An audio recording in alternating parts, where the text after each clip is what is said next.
నమస్కారం. టీవీ7 daily market అప్డేట్స్కు స్వాగతం. స్థిరత్వం నెలకొన్న పెసల ధరలు.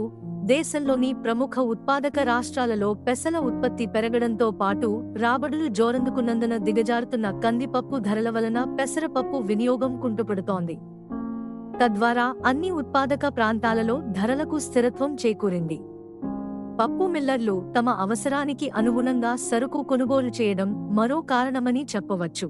రాజస్థాన్లోని నాగోర్, మెడతాలో పెసలు పాలిష్ చెన్నై డెలివరీ 9,400, నాగోర్లో 10,000 బస్తాల కొత్త పెసల రాబడిపై 7,200 నుండి 8,000, కిషన్గఢ్, మెడతా, సుమేర్పూర్, కేక్, పాలి ప్రాంతాలలో 10 నుండి 12,000 బస్తాల రాకపై స్థానిక మార్కెట్లో 6,000 నుండి 7,800 ప్రతి క్వింటాలు ధరతో వ్యాపారమైంది.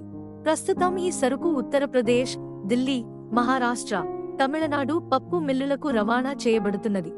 రాజస్థాన్లోని అన్ని మార్కెట్లలో కలిసి ప్రతిరోజు 10 నుండి 12,000 బస్తాల మిటుకుల రాబడిపై స్థానిక మార్కెట్లలో 4,300 నుండి 4,800 ప్రతి క్వింటాలు ధరతో వ్యాపారమైంది.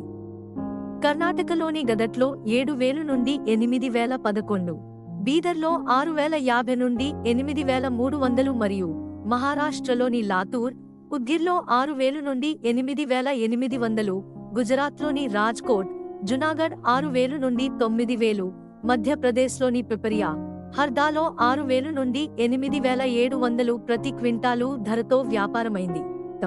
ఇలాంటి మరిన్ని అప్డేట్స్ కోసం వాచ్ చేస్తూనే ఉండండి టీవీ7.